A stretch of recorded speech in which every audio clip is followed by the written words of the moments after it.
Welcome, friends, to my 2018 Football Manager Dynasty Whiskey Play series. I've decided to, based on my previous summer vacation, pick Cologne as my team. I really enjoyed my time in Cologne. It was a great city. I really loved the beer that the city is famous for, Kolsch. I was not able to catch a game while we were there because we were there right prior to the season. We saw the preseason cup match between Dortmund and Bayern, so that was pretty cool. Cool stadium. I got to tour around the stadium for Cologne and really enjoyed the stadium, really enjoyed the city, and like I said, really enjoyed the beer. So it seemed like a good pick for this team. Anyway, so as you can see, with their recent history, since in the last 20 years or so, they've kind of bounced around between the first division and second division in Germany. I think they've, in the last 10 years have had a little more successful run, mostly staying up in the first division. They did get relegated in that 2011-2012 season, spent 2 seasons in the second division where they finished fifth and then first.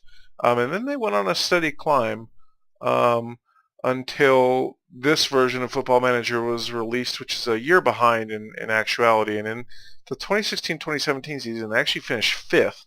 And I believe they then sold off a bunch of those players. And then this year they were relegated again. So basically, I'm going to try to avoid relegation with this team. So I think I've got a good steady financial team here. I went ahead and disabled the transfer market for the first go around, so there's no transfer window. So we assumed that we're starting with the squad we're starting with. I've played through the preseason now. Let's see here. There's my schedule. So I started off with Napoli and AC Milan. Napoli because that was my previous Football Manager dynasty. We got handled fairly well and lost 0-2 in that. Against AC Milan, we actually took a 2-1 lead and held on to it till the 88th minute. They scored to tie it in the 88th, and then they scored to win in extra time. We kind of struggled to get anything offensively going against some lesser teams after that. Not real happy with these results here, especially given that they were smaller clubs. But then the last 3 matches we really took off and played well. So without further ado, I'm going to go into the team report here. I have a team with great jumpers. I've got a team that's really good at crossing. Jonas Hector is really good at left back. I got a lot of good youth prospects in the club, which is nice. Timo Horn is good at goalkeeper. And I have a lot of depth at right back, apparently. Yeah, Frederick Sorensen represents a very good quality at center back. I'll show you him. He's not that great of quality, but, whatever. So the weaknesses, we don't have a lot of depth. We currently have a 0 transfer budget, but I think that will change. I think that's just because I have the transfer budget closed. We're basically right on par with the payroll budget, so we don't have a lot of room there. Fortunately, I have one of my higher payroll players that will be leaving. That's not really important. We don't have a lot of great first touch players, not a lot of great passing. Coaching staff and scouting staff we could use improvement on as well. So since we don't have a lot of great first touch or passing players, I'm going to be playing a more direct style of attack. So basically what we have is a asymmetric 4-4-2 formation that is going to be a direct. I've got basically 3 variations of it. I'm going to go ahead and change this to a target man as well. Depends on who I'm playing there. When Cordoba's playing, he'll play a defensive forward role because that's what he's best at. But basically those two are interchangeable. Basically I've got a more defensive forward and a more attacking forward in all 3 of these. The more defensive forward is paired with a more attacking winger on the same side so that they'll kind of pair together with a deep lying playmaker on that side. The more attacking forward is on the same side as a more supportive winger. So this is kind of the right side's my more defensive side of the formation. Most of my attacks are coming from the left because I think Bittencourt's one of my better players, and then his backup, who's a young player, hand worker, is also really good. Riza was hurt for most of the preseason, but he's also very good. So basically most of my really good attacking talent is on the wings, so that's why I decided to play this. I don't have a lot of like high quality passing midfielders, so I think the decision to play a more direct style play is going to be good. So I'm sharing the team instructions pretty much across all three formations. The only difference between these two is one is counterattacking, one is standard. So basically I trained those two formations to be basically exactly the same, other than this is my standard one I'm going to be playing in the league. Against most teams to start with, I'll start counterattacking. Um, in games where I'm favored, cup matches, games against lower opponents, I'll start with a standard mentality. I'll probably never go control or attacking because I just don't have the quality to maintain possession. So we're basically going to be looking to attack on counters and direct play. And then finally a defensive build where we drop into defensive, and I also dropped that player from a central midfielder to a second defensive midfielder. Leaves a lot of empty space in the middle of the field, but if we're bunkering, these guys will drop back, and we're basically playing two banks of four. In all of these cases, my team instructions are for more direct passing, exploit the flanks, pump the ball into the box, and hit early crosses.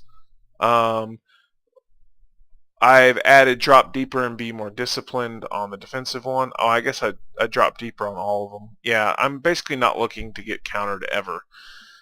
So basically I have essentially three variations on the same overall tactic. So not much change, but as you can see, my familiarity with the formations after preseason is very high, which was kind of my goal since I had a very low familiarity to start with. The other reason I picked this formation is I generally have at least 2 to 3 players, even though I don't have a lot of depth, I have at least 2 to 3 players that can play each position, with a little bit of finagling on the roles, but not too much. Let me talk a little bit more about the midfield here. This deep-lying playmaker and the ball-winning midfielder have kind of opposite roles. So the ball-winning midfielder is set as a defensive mid with a support role, meaning he's going to get forward a little more than a basic ball-winning midfielder would at the CDM spot. Whereas the center mid is set on defensive, so he's going to drop a little deeper, which means even though they're staggered, this guy is going to basically work from this position back, and this guy is going to work from this position forward. So essentially they're going to be forming more of a traditional center midfield, but it also allows me to play the players where they're best suited. So it's basically really a 4-4-2, but the fact that I'm playing a center mid and a defensive mid allows me to get the players in their best positions. Basic central defenders, I've got one guy that actually could play ball playing defender really well, so I might actually switch him to that eventually, but for right now I'm just going to go ahead and leave them on central defender defensive. My fullbacks are both in support roles. Not much more to say than that. Let's go to the overall squad view so I can break down the squad a little more. So I'm just going to go ahead and sort by current ability. My best player is a left back. My second best player is a goalkeeper. My third best player, I'd say from there on down, everybody to these 3.5 stars, from here up are fairly even. So I've got a pretty solid right back, a solid right midfielder, a solid striker who's been injured all season. He's more of a defensive forward type, but he could also play like a complete forward, but he's going to fill that more defensive forward role. That's Osako. He plays for Japan in this World Cup, and Jean Cordoba is also a more defensive striker as well. Got a nice young center back at 3.5 stars. Bentoncourt is a good left midfielder. Like I said, my left and right midfielder looked like my best two midfield players, so that's where I kind of decided that my strategy would be better playing through the wings. And Dominic Heinz is a good central defender. So I'll go ahead and sort by position here, just kind of go through and talk about each one. Um, Timo Horn is a very solid 4-star player. Um, he's got a kind of a cheap release clause, so I don't know if I'll be able to keep him. Kessler is a decent backup. Goalies don't usually get injured very often, at least in previous versions of the game, so I won't worry about that too much. At right back, I've got Fredrik Sorensen. He's also able to play central defender as well. He's a pretty defensive fullback, so that's kind of why I set that right side as the more defensive-minded side, or part of the reason why. Lucas Klinter and Pavel Olkowski are both more wingback types. Olkowski also has, they're both 3 stars, so serviceable players, but I don't really want him starting that often. The good news about Olkowski is that he can also play a right midfield, which makes him for a more versatile sub. At center back, I've only got 3 natural players, and that's where I'm a little worried. This is probably my thinnest position. Fredrik Sorensen's probably going to be playing a lot of center back. The good news is my 2 best players at center back are 20 and 23 respectively. That's one of the things I really like about this club. I've got a very, very young team. Basically all my best players are under the age of 24. I'll sort by age here in a minute. So these 2 are going to be my stars. Dominic Marrow is an older player, but the nice thing about him, he's got 15 determination. So even though he's older, he makes for a good tutor, which is what you want to see in all of your older players. Moving on up the field, I guess moving to the left of the field, I've got 2 left backs on the team. I've got James Hector, who's a 4-star, my best player, and then a young player, James Horn, who is only 20 years old and has between 4 and 5-star potential, which is nice. Moving up to the defensive midfielder spot, I've only got 1 natural defensive midfielder in the team. I've got a second guy who can play it, and a third guy who can kind of play it. So Marco Holger is going to be my ball-winning midfielder. He's actually going to be a pretty important player for my team, which I'm not that crazy about. So his marking's decent, his tackling's decent, good bravery and aggression. So I think he's pretty well suited for that role. I wish his determination was a little better. The good news is his teamwork and work rate are high, got good stamina, good strength. So he's a pretty decent ball-winning midfielder, but I think the first thing I'll be looking to add to my team is a really quality ball-winning midfielder. Matthias Lehmann is the second person who is a ball-winning midfielder. Similarly, lots of aggression, lots of bravery, good marking, good tackling, good defensive player. Not quite the work rate, but he does have better positioning. So he'll be a very good player as well at the defensive midfielder spot. Moving on to my central midfielder, where I'm going to be playing kind of a deep-lying playmaker role. I've got these 2 young players, 21 and 19 years old. They're both currently 3-star players with high potential. So this guy, he's a deep-lying playmaker. He's probably got my best first touch and passing technique. Best technical player on the team, probably. Got some decent stats over here and the mental attributes as well. Nothing that he's really lacking in. Positioning is his lowest. So I think he'll actually play better than his, I guess he's showing his 3.5 stars there. Anyway, he's shown his 3 stars, 3.5 stars, depending on what he's listed at. But I think he's going to play really, really well this year. Sali Ozkan at deep lying playmaker. He's a little bit behind on the first touch, not so great on positioning. He's definitely not quite as good as his compatriot, but I think he'll end up being a good player. So basically I've got 2 decent technical midfielders. So they're kind of that left side for me. And then let's go out to the winger here. We've got Lorenzo Bentoncourt, who's 23, another nice young player, and then Tim Handwerker. Um, Bentoncourt's currently 3.5 stars as a winger. Got good dribbling, good crossing, good first touch, good passing technique. Basically everything you're looking for. Pace, acceleration. I mean, he's basically one of my better players, essentially. So I'm really excited about him. His backup, who's had the best preseason imaginable, has like terrible dribbling and first touch, but this dude has been so good. Um, I don't know why he's been great, but I'm not going to question it. Got great potential ability, so presumably that technical stuff should get better. But man, he's been awesome. On the right side, we have Riza. Riza hasn't played much this year.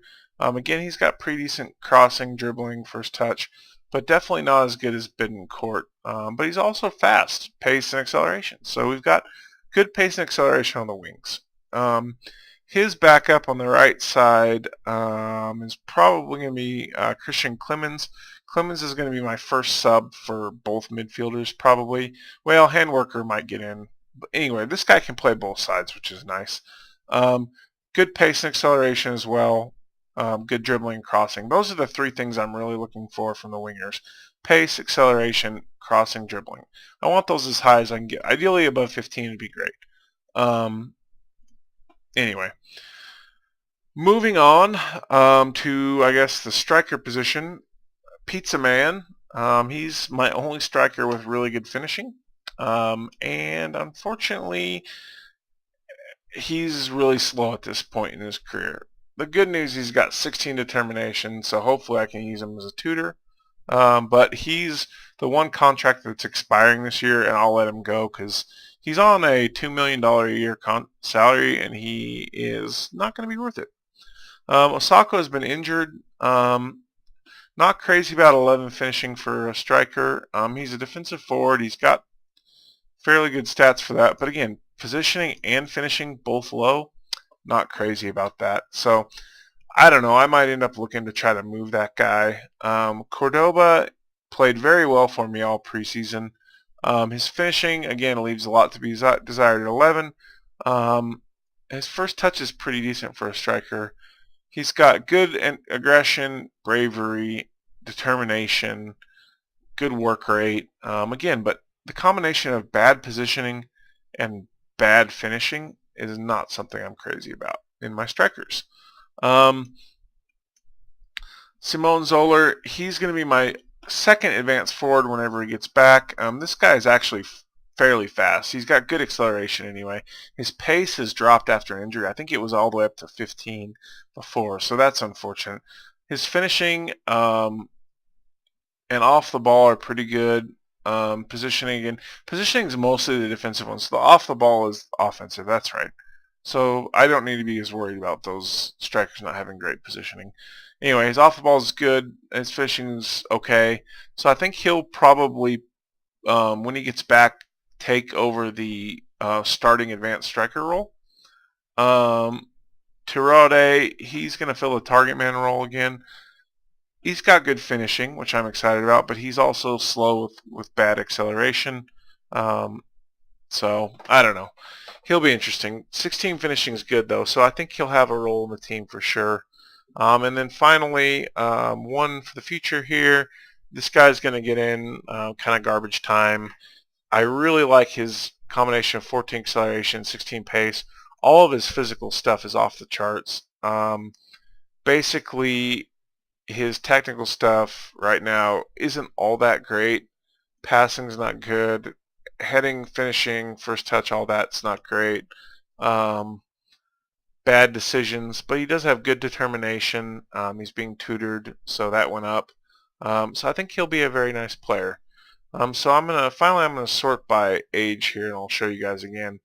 If you look at the potential of my players up to age 24, basically almost everybody I have is like pretty much all of my star players, and this guy was a 3.4 or 3.5 star as well as a deep lying playmaker.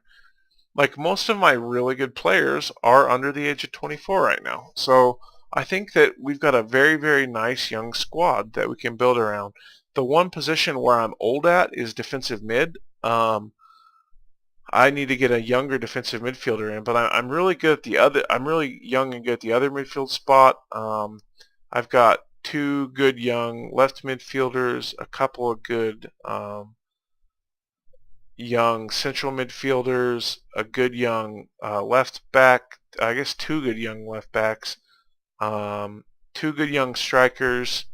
Um, yeah, just a good all-around team. I'm pretty excited about this. I guess the right side is a little old as well. Rise is 27. That's fairly old. And his kind of backup here are 27 and 26 respectively. So I could get a younger player in at right back as well to help me out. Anyway, yeah, that's kind of the review of my team. So I feel like I've got a good, solid two deep team here. 2 to 3 deep at every position. And again, back to my tactics. Two good players that play deep lying playmaker, two good ball winning midfielder types, a good right winger, good left winger, good backups for both positions. I have probably 3 good options for this defensive target man type striker. Really only one good option, Zoller at the advanced forward, but Pizarro is going to take that role on for now. Eventually, that's another of my transfer needs, is I want to get a truly good advanced forward. I think I'm pretty set with 2 young. Jurase and Cordoba are both going to be my good hold-up play strikers, so I'm pretty solid there. But I need a couple younger players at advanced forward. Good on left back, right back I could use a little bit of help. 2 good young center backs and a good young goalkeeper. So anyway, that's the overview of my team. I'll go ahead and record a video of the first cup match here, and then I'll go ahead and get these posted.